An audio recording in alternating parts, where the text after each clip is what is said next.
አንድ ጥያቄ ልጠይቃችሁ። አንድ አስተናጋጅ ፈገግ እያለ ሲያስተናግዳችሁ በውስጡ ምን እንደተሸከመ አስባችሁ ታውቃላችሁ? ሰላም ውድ ቤተሰቦቼ፣ ይህ የአስተናጋጁ ድምፅ ነው። ከዚህ በፊት እውነተኛ ታሪኮችን አካፍያችሁ ነበር። በእርግጠኝነት ትንሽም ነገር አግኝታችሁበታል የሚል ተስፋ አለኝ። እንደምታውቁት አስተናጋጅ ማለት እንደ ስሙ ቀላል ሙያ አይደለም። የድርጅቱን ስምና ክብር በትከሻው ተሸክሞ የሚሰራ ባለሙያ ነው። ዛሬ ልነግራችሁ የፈለኩት ግን ይህን አይደለም። ብዙ ጊዜ ደንበኞች የማያዩትን፣ አስተናጋጆች ደግሞ በልባቸው የሚሸከሙትን 5 መራራ ስሜቶችን ልነግራችሁ ነው። በእርግጠኝነት ይጠቅማችኋል ብዬ ተስፋ አደርጋለሁ። አብራችሁኝ ሁኑ። የመጀመሪያው ከስተመሩ ሂሳብ ሳይከፍል ሲሄድ ነው። አብዛኛውን ጊዜ ምን ተብሎ የሚነገር ነገር አለ? ማንኛውም ከስተመር ንጉስ ነው ይባላል። ነገር ግን ሁሉም ከስተመር ንጉስ ነው ለማለት ምናልባት አስተናጋጁ የሚመልሰው መልስ ግን አንድ አይነት ላይሆን ይችላል። ስለዚህ አንዳንድ ከስተመር ይመጡና እንደ ንጉስ ተጠቅመው ምግቡን በልቶ መጠጡን ጠጥቶ ሂሳብ ሳይከፍል ይሄዳል። አብዛኛውን ሰዎች ሬስቶራንቱን የሚጎዳው ብለው ሊያስቡ ይችላሉ ወይም ይገምታሉ። ግን ማን እንደሚከፍለው ታውቃላችሁ? ራሱ አስተናጋጁ ነው። ያኔ ገንዘቡን ከመክሰሩ በላይ የሚጎዳው ምን እንደሆነ ደግሞ ልንገራችሁ። ከበላይ አለቃው የሚሰጠው የወረደ ግምትና መልስ ነው። ለምሳሌ ስራህን በአግባቡ የማትወጣ ስለሆንክ ነው፣ ቸልተኛ ስለሆንክ ነው ሊባል ይችላል። ይህ ደግሞ ገንዘቡን ከመክሰሩ በላይ ተጨማሪ የስሜት ጉዳት ያመጣበታል ማለት ነው። ሁለተኛው ራሱ ያልሰራው ስህተት በእሱ ላይ ሲወድቅ ነው። እንደምታውቁት አንዳንድ ጊዜ ምግብ ሊዘገይ ይችላል፣ ወይ ደግሞ ችግሩ ከኩሽና ሊሆን ይችላል፣ ወይ ደግሞ ከሌላ ነገር ጋር የተያያዘ ሊሆን ይችላል። ግን ቁጣውን የሚቀበለው ፊት ለፊት ያለው አስተናጋጅ ነው። ነገር ግን እውነታውን እያወቀም ቢሆን እንኳን ያው ፈገግ ማለት ግዴታ ይሆንበታል ማለት ነው። ምንም ውስጡ ቢጎዳ ወይ ነገሩ ያው ስሜታዊ ቢያደርገውም እንኳን ስራውን ለመስራት ግዴታ ፈገግ ማለት አለበት። ይህ የፈገግታ ጭንብል ተብሎ ሊጠራ ይችላል። ታዲያም ያው መታገስን ያስተምራል። መታገስ ግን ስሜት የለሽ መሆን ነው፣ ወይም ደግሞ ስሜት አልባ መሆን አይደለም። ሶስተኛው ታሞ እረፍት ሲጠይቅ አለመረዳት።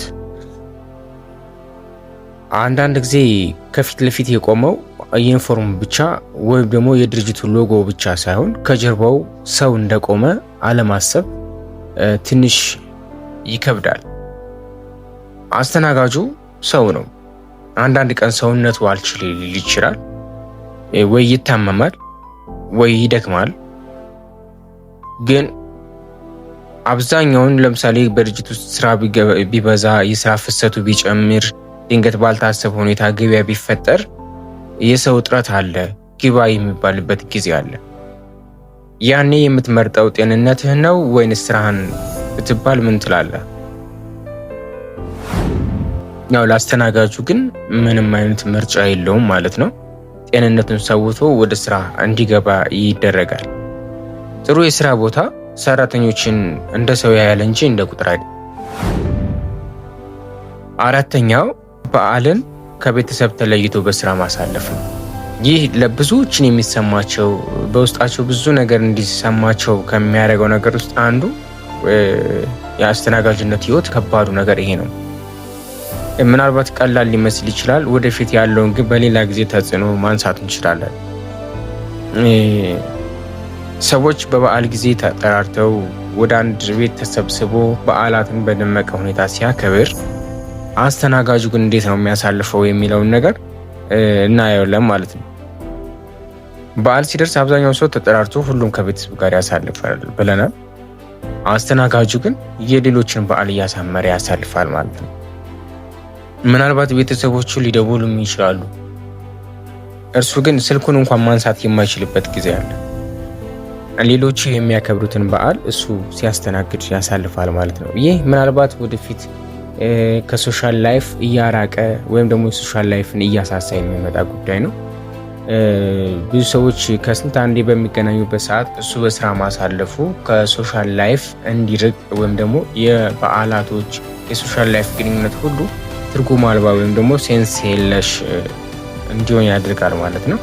ይህንም ወደፊት በጣም ይበልጥ ተግዳሮቱን ማንሳት እንችላለን። አምስተኛው ፈገግ እያለ የራሱ ስሜት መደበቁ ነው። ይህ ማለት ምን ማለት ነው? ምናልባት ለምሳሌ በቤት ውስጥ ችግር ሊኖር ይችላል፣ ወይ ደግሞ በውስጡ ህመም ሊኖር ይችላል፣ ወይ ደግሞ መጥፎ ዜና ሰምቶ ሊሆን ይችላል። ግን አንድ አስተናጋጅ ዩኒፎርሙን ከለበሰ በኋላ ግዴታ ራሱን መለወጥ አለበት። ከኋላ ያለውን ጣለውና እዚህ ሌላ ሰው ሁን የማለት ወይም ደግሞ ሌላ እዚህ አዲስ ሰው ሁን የማለት ግዴታ ያስገድደዋል። ስለዚህ ፈገግ ማለት አለበት። ለፈገግታ እንኳ ሁኔታው ባይፈቅድለትም ግዴታ ግን ፈገግ ማለት አለበት። ምክንያቱም ደንበኛው የእሱን ስሜት ሳይሆን ጥሩ አገልግሎትን ነው የሚጠብቀው። ስለዚህ ቀጣይ ጊዜ ወደ ሬስቶራንት የምትገቡ ሰዎች ወይም ከስተመሮች ወይም ደንበኞች የሚያስተናግዳችሁን ሰዎች እንደ አገልጋይ ብቻ አትመልከቱት ለማለትም በዚሁ አጋጣሚ። ከዛም በላይ ምክንያቱም ከዩኒፎርም ጀርባ አንድ ሰው አለ።